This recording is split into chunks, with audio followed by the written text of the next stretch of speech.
Everyone, welcome back to the channel banker Pooja. I hope आप लोग बहुत अच्छे होंगे और अपने हेल्थ का ख्याल बहुत अच्छे तरीके से रख रहे होंगे। तो इस वीडियो में आपके साथ शेयर करने वाली हूँ कि आपके क्वांट्स की स्ट्रैटेजी, अगर आप बैंकिंग एग्जामिनेशन की तैयारी कर रहे हो तो आपकी क्वांट्स की स्ट्रैटेजी क्या होनी चाहिए। ये क्वेश्चन मैंने उठाया है आपके कमेंट सेक्शन से, जहाँ पे आपका क्वेरी है कि मैथ्स की स्ट्रैटेजी क्या होनी चाहिए। तो इस वीडियो में मैं सिर्फ और सिर्फ मैथ्स के बारे में बात करूंगी, और भी कुछ कुछ सब्जेक्ट्स जिनके बारे में आपने पूछे हैं उसके लिए मैं आपको अगला वीडियो जरूर दूंगी। सो हैव पेशेंस, तब तक आप तैयारी करते रहिए। तो अगर आप चैनल पे पहली बार आए तो चैनल को सब्सक्राइब करके बेल आइकन दबा लीजिएगा, ताकि आगे आने वाले वीडियोस के अपडेट्स आपको मिलते रहे। यहाँ पे मैं आपको शेयर करती हूँ अपने एक्सपीरियंसेस, अपनी स्ट्रैटेजी, जैसे मैंने एग्जामिनेशन क्लियर किया और आने वाले समय में आप जो स्ट्रैटेजी फॉलो करके एग्जामिनेशन क्लियर कर सकते हो।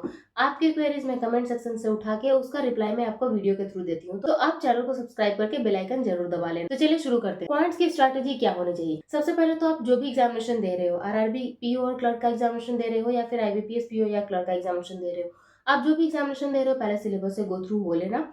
सिलेबस से गो थ्रू होने के बाद आप सबसे पहले बेसिक शुरू करना। बेसिक शुरू करने के लिए मैं आपको सजेस्ट करती हूँ, ये नॉन स्पॉन्सर्ड वीडियो है, पहले मैं क्लियर कर देती हूँ। तो आप यहाँ पे फॉलो कर सकते हैं करियर डिफाइनर पे कौशिक मोहंती सर को, उनका प्लेलिस्ट अवेलेबल है, जहाँ पे आपको बिल्कुल जीरो से, आपको कुछ नहीं आता है, वहां से शुरू करके आप प्रो लेवल तक जा सकते हो। तो सबसे पहले तो आपको सर का वीडियो, कोई भी प्लेलिस्ट उनका फॉलो कर लीजिए, या तो फिर आप आशीष अरोड़ा सर को फॉलो कर लीजिए। दोनों में से किसी भी टीचर का फॉलो कर लीजिए। ये स्पॉन्सर्ड वीडियो नहीं है, ये चीज माइंड से निकाल दीजिएगा कि स्पॉन्सर्ड वीडियो। मैं बिल्कुल फ्री सोर्स आपको बता रही हूँ कि कौन सा ऐसा सोर्स आप फॉलो कर सकते हैं और आप अपना एग्जामिनेशन क्वालिफाई कर सकते हैं बिना कोई पेड प्लेटफॉर्म पे गए। ठीक है, बिना कोई पेड कंटेंट लिए आप फ्री में भी अपने एग्जामिनेशन क्वालिफाई कर सकते हो। यहाँ पे यही बात कि आपने पहले कोई एक टीचर फॉलो कर लिया, उनसे अपने तरीका सीख लिया, आपको आएगा सब कुछ, लेकिन कम समय में ज्यादा से ज्यादा क्वेश्चन कैसे करने हैं, स्पीड कैसे लाना है, आपको वो ऐसे प्रैक्टिस करते करते वो क्लू कैसे मिलेगा कि एक से दो स्टेप आपको छोड़ के तीसरा स्टेप आपका सॉल्व हो जाए। ठीक है, तो ये तरीका जो है उसके लिए हम लोग टीचर्स फॉलो करते हैं, और उन टीचर्स के लिए आपको इन दोनों टीचर का नाम मैंने बताया है। ठीक है, ये दोनों टीचर मैंने प्रीलिम्स के लिए बताया है।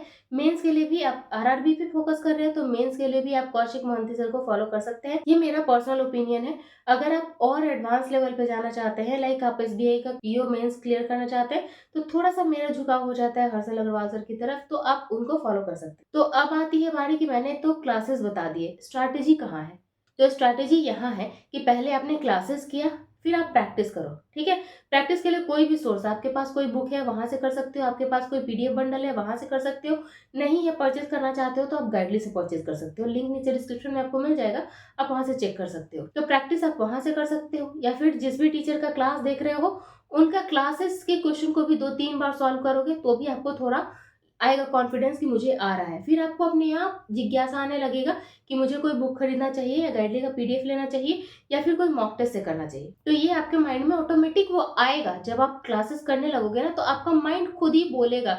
जैसे भूख लगता है तो हमें कैसे सिग्नल मिलता है कि भूख लग रही है, अब तुम्हें खाना चाहिए, तो खाने में क्या खाना चाहिए। तो जैसे ही माइंड को कुछ ना कुछ सिग्नल देते हो कि क्या खाएं, आसपास क्या मिल रहा है, फ्रूट्स मिल रहे हैं, या फिर कुछ जंक फूड मिल रहा है, या फिर थोड़ा सा जूस पी लेते हैं, कुछ भी आपके माइंड में जो भी सिग्नल आसपास ढूंढोगे ना, तो आपको सिग्नल आ जाता है। तो वैसे ही सिग्नल आपको पढ़ाई में भी आएगा। पढ़ाई में सिग्नल कैसे आएगा कि जैसे ही आप 3-4 दिमाग में आंख बंद करके ऐसे करके सोचोगे ना कि अगर मैं मॉक टेस्ट सॉल्व करता हूँ तो मुझे टाइम के साथ साथ ये क्वेश्चन सॉल्व करना भी आ जाएगा, कि टाइम के साथ कम समय में ये क्वेश्चन मैं कैसे सॉल्व कर सकता हूँ। फिर आप दिमाग लगाओगे कि कम समय में ज्यादा क्वेश्चन सॉल्व करना, तो पहले क्वेश्चन तो सॉल्व कर ले, वैरायटी तो सॉल्व कर ले। तो वैरायटी के लिए फिर सोचोगे कि यार कोई पीडीएफ ही ले लेते हैं ना, पीडीएफ कोर्स ही ले लेते हैं। फिर लगेगा कि नहीं, पीडीएफ कोर्स अगर लेंगे तो थोड़ा महंगा लग रहा है, या पीडीएफ कोर्स तो कुछ ही समय के लिए रहेगा, चलो कोई बुक ले लेते हैं। फिर सोचोगे कि बुक ले लेंगे और फिर क्लियर हो जाएगा तो फालतू में स्टोरेज पड़ा रहेगा, चलो पीडीएफ ही ले लेते हैं। तो ये आपका माइंड ऑटोमेटिक आपको सिग्नल देगा। मैंने आपको सोर्स बताया, मैंने फिक्स नहीं किया कि यही ले लो। हालांकि अगर बहुत कम समय में बहुत ज्यादा स्टोरेज नहीं चाहते हो, हैंडी चाहते हो, तो गाइडली PDF is one of the best source, तो आप उसको ले सकते हो। उसको एक साइड करके अब दूसरे पॉइंट पे आते हैं कि अब मैंने प्रैक्टिस भी कर लिया, अब प्रैक्टिस को चेक कैसे करें। तो एक चीज याद रखना, वीडियो इज लाइक अर्थिंग, को छोड़ना नहीं है आपको। एक बार कर लिया, एकदम तमीज से करना है। तमीज से मतलब कि शुरू किया है अगर यहाँ से, तो एकदम यहाँ तक, अगर इसका इतना लिमिट है वीडियो का तो पूरा होना चाहिए। ये नहीं कि एक छोड़ दिया, आधे घंटे स्किप कर दिया, या तो फिर ईयरफोन लगा लिया और कजन से फ्रेंड से ही यहाँ कर रहे हैं, थोड़ा इंस्टाग्राम पे स्क्रॉल कर रहे हैं और वीडियो भी चल रहा है। वैसे नहीं देखना है, वैसे नहीं करना है। अगर वही करना है तो पहले स्क्रॉल कर लो, फुर्सत मिले तब आके पढ़ो। या तो पढ़ाई कर लो, फुर्सत मिले तब जाके इंस्टा स्क्रॉल करना। एक साथ करने की गलती करोगे तो ना ही आप एंजॉय कर पाओगे, ना ही आप पढ़ पाओगे, और अंतिम में आपके हाथ में रिजल्ट की जगह फ्रस्ट्रेशन हाथ लगेगा। सो मार्क माई वर्ड, माइंड को दो जगह स्प्लिट नहीं करना है, माइंड को एकदम फोकस्ड रखना है। उसके बाद आप प्रैक्टिस पे आ गए। प्रैक्टिस के बाद अब आपको चेक करना है कि आप जो पढ़े हो, जो जानते हो, जिसकी प्रैक्टिस की हो, क्या वो अब आप स्पीड के साथ कर सकते हो। तो अगर आप स्पीड के साथ कर सकते हो तब आप आना मॉक टेस्ट पे। मॉक टेस्ट में भी तरीका होता है। मॉक टेस्ट में तरीका होता है कि आपको सेक्शनल देना है, फुल मॉक टेस्ट देना है, टॉपिक वाइज भी देना है। ठीक है, तो ये तरीका है। अगर आपको पहले लगता है कि नहीं मुझे टॉपिक वाइज देख लेता है ना, कि मुझे टॉपिक ये याद है कि नहीं, टॉपिक कितना कवर हुआ है, तो टॉपिक वाइज दो। टॉपिक वाइज अगर आपको कॉन्फिडेंस आ गया कि नहीं टॉपिक मेरा सारा लगभग क्लियर है, तो आप सेक्शनल दो। सेक्शनल के बाद लगता है कि नहीं full mock test, full performance देखते हैं ना कि क्या होता है, तो फुल मॉक टेस्ट दो। ठीक है, ये तीनों तरीका फॉलो करोगे तो मैथ्स के लिए स्ट्रैटेजी, क्वांट्स के लिए स्ट्रैटेजी यही है कि पहले किसी भी टीचर को फॉलो करो, बेसिक क्लियर करो, अपने आप को स्मार्ट बनाओ कि कम समय में ज्यादा क्वेश्चन कैसे सॉल्व करते हैं, उनके तरीके को सीखो। उसके बाद प्रैक्टिस करो।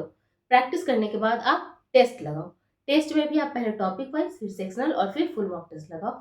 इससे आपका एग्जामिनेशन जरूर क्लियर होगा। ठीक है, तो ये हो गई बात क्वांट्स की। आगे आने वाले वीडियोस में आपके साथ रीजनिंग, इंग्लिश, इन दोनों की भी स्ट्रैटेजी शेयर करूंगी। जीए की भी स्ट्रैटेजी मैं बहुत जल्दी लेके आ रही हूँ, तो अगर आपने सब्सक्राइब नहीं किया तो कर लेना। और कोई भी क्वेरी अगर आपकी रह गई हो, कोई भी डाउट रह गया तो कमेंट सेक्शन ओपन है, आप वहां पे मुझसे पूछ सकते हैं। मैं कोशिश करूंगी कि जल्द से जल्द रिप्लाई कर सकूं। So wish you all the very best for examination. See you soon, take care, bye bye.